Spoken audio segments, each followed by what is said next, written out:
Let me make sure. There we go.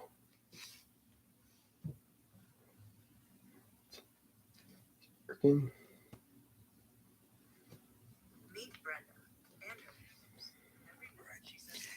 Hey, what's going on, Z Nation? Zaid here, ZSPN, and welcome to the Lakers. Was going to say post game show because I always go live on every single Lakers post game show, but this time we are going live for breaking news that has been in the works for countless months, even in through the off season. And you know what, guys, it has finally happened.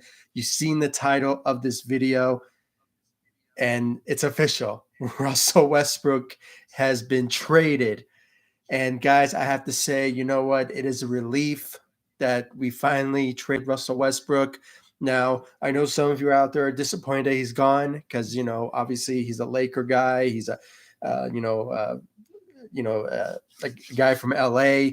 And you know what? I understand. I mean, the guy has been professional when it comes to his time with the Los Angeles Lakers. And, when it came down to accepting his role in his second year with the Lakers, obviously he was the best when it came to just accepting his role on the Los Angeles Lakers. And it really worked out. It really did at the end. But at the at the end of the day, he was not a fit. He was not a fit for the Lakers, and we just had to move on when it came down to the bottom line, and that was for us to trade Russell Westbrook at any given cost. And Rob Pelinka has finally did it. We trade Russell Westbrook finally. And guys, I want to give you all my thoughts and my opinions about what we're getting in return. And are we basically a playoff team now after this move? Sort of remains to be seen because, tomorrow is the trade deadline. So anything could happen.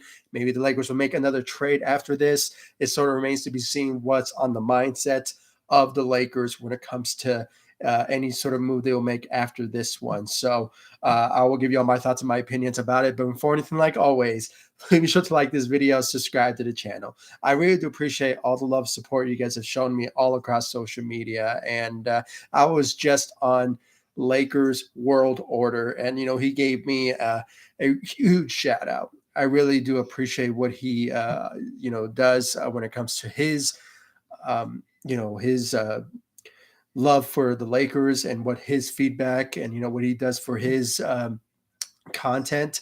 And guys, for those of you who are joining me, go subscribe to Lakers World Order. He is a solid dude. I mean, the guy knows his Lakers news and rumors and talks, and he keeps it real. I mean, that's what I love about certain YouTubers that just keep it real, and that's what Lakers World Order is all about. So go, please subscribe to that guy. He really knows his Lakers news updates and speculation. I mean, everything about the Lakers. Go subscribe to him.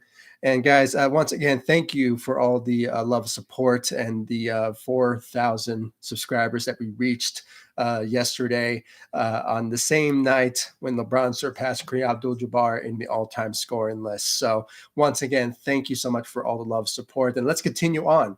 Let's continue to support this channel, guys. Let's continue to grow this channel with your love, support. So please subscribe to the channel. Hit that notification bell so you will know when I upload on this channel. Once again, thank you so much for the love, support. Now, without further ado, let's just get into the breaking news. Obviously, I said it from the beginning, the Lakers trade Russell Westbrook. It was a long time coming, and finally the Lakers made a move to get some changes and some help for LeBron James and this Lakers team. Now, guys, according to Woj from ESPN, he basically went on the Woj bomb, and obviously he went out there and on social media and gave us the detail. I want to be accurate with what I'm about to give you all the information, full trade detail. According to the reports, the Los Angeles Lakers are going to receive D'Angelo Russell, Malik Beasley, Jared Vanderbilt in the trade for the Lakers trading Russell Westbrook to the Utah Jazz, JTA, Damian Jones and a future first round pick. I believe it's the 2027 first round pick to the Utah Jazz in a 3-team trade. So might be a bit confusing you all a bit, but I'll get into the last part here.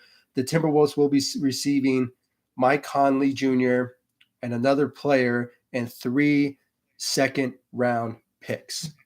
3 second round picks to the Minnesota Timberwolves. So as a result, the Lakers made a 3-team trade with the Utah Jazz and the Minnesota Timberwolves to make this trade happen. And the Lakers got in return the return of D'Angelo Russell to LA and 2 key solid rotational players that could obviously be a huge game changer for the Lakers moving forward after this move for the trade that they made for Russell Westbrook. So, guys, lots to talk about. Lots to talk about these players that are coming to LA, and what did this mean for the Lakers after this move, and will this potentially be a game changer after this? It sort of remains to be seen at this moment because we haven't seen them played yet. But judging by the stats of all of these players, they are solid, and they could be part of this Lakers team for many years to come.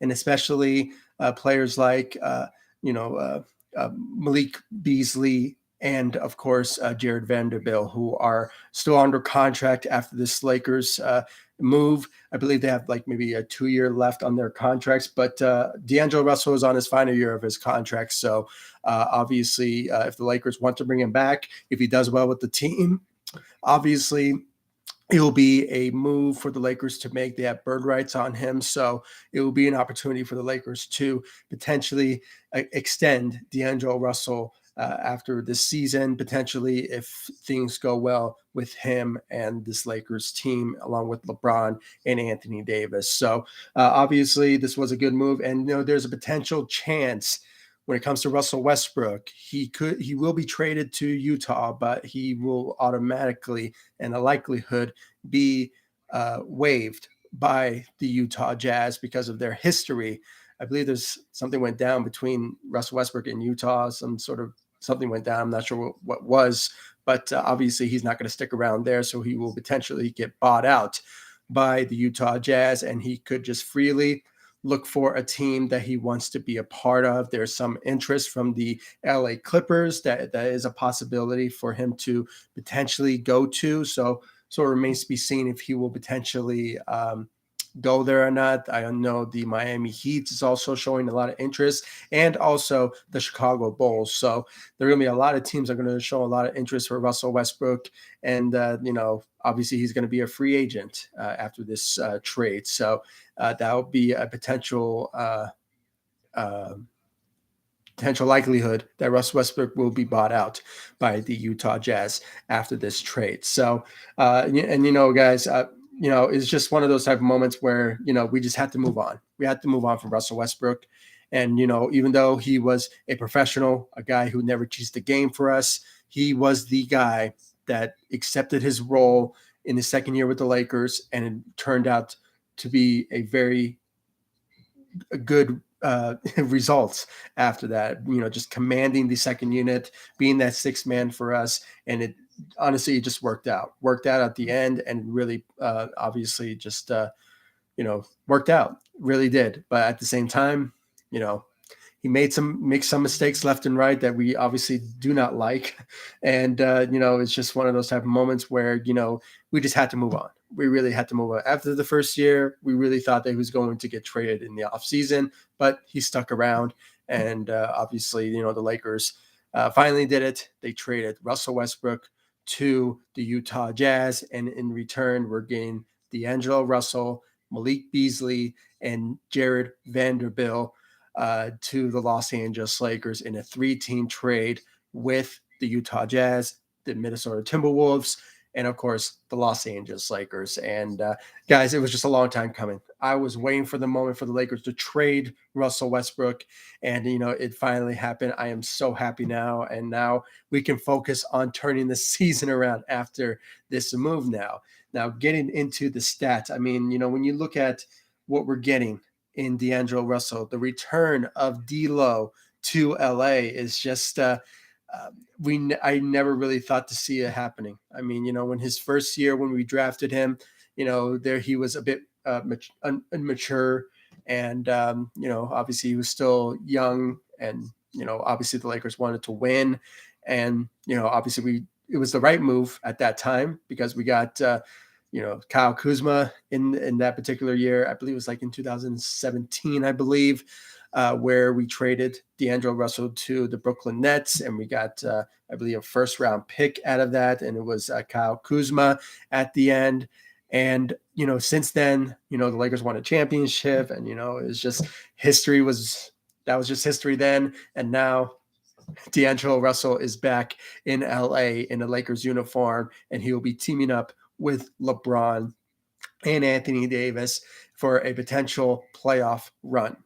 Now, so it remains to be seen if the Lakers will potentially look for another trade out there. It's a possibility. The Lakers still have a couple of players that's on the roster that's, in trade rumors, like a Patrick Beverley, a Lonnie Walker, and the 2029 first-round pick. Now, the Lakers could potentially make another move at the trade deadline. It sort of remains to be seen if that will happen, but we just have to wait and see if that will potentially be the case. But, I won't be surprised if they just, somehow keep this roster, that's currently what it is, and potentially maybe look at the buyout market and potentially sign somebody because they still have, after this trade, surprisingly, they still have a final roster spot. So the Lakers could potentially go into the buyout market and, somehow, I don't know, get maybe a center, a 3-and-D type of player, something like that to potentially fill in that last roster spot. And that could be a possibility, but, sort of remains to be seen at this particular moment. I'm just putting out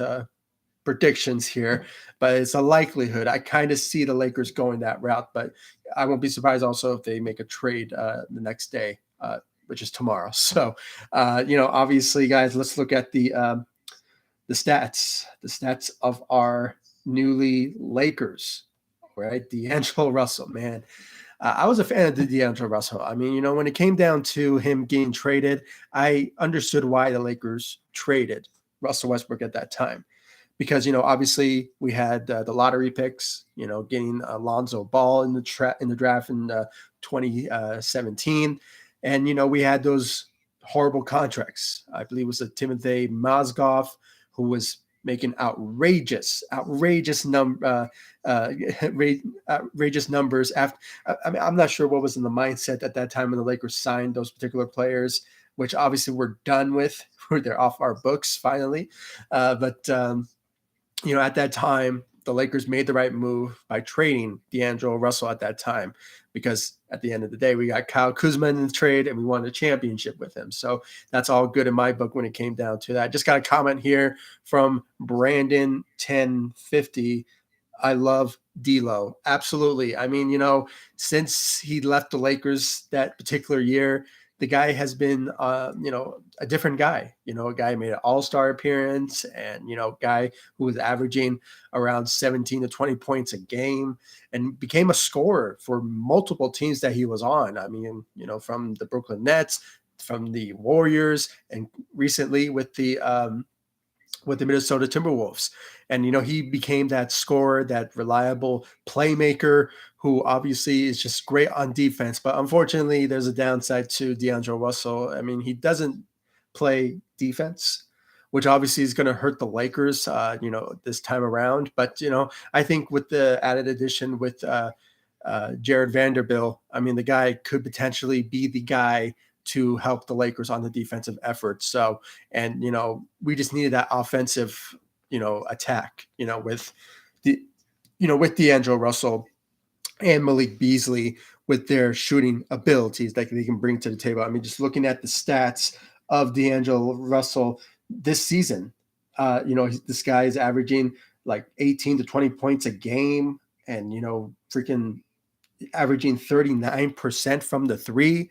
So this is a very good player who can shoot for us. And, don't get me started with Malik Beasley. I mean, the guy is, I believe he's ranked second in the league, or maybe first in the league of making threes. So obviously the Lakers really won this trade. I have to say, what's in the mindset of the Minnesota Timberwolves? I mean, why did they have to give up so much to trade with the Los Angeles Lakers? I mean, it's just unbelievable. I have to say, very surprising. Very surprising that the Lakers pulled this trade off, and commend Rob Pelinka.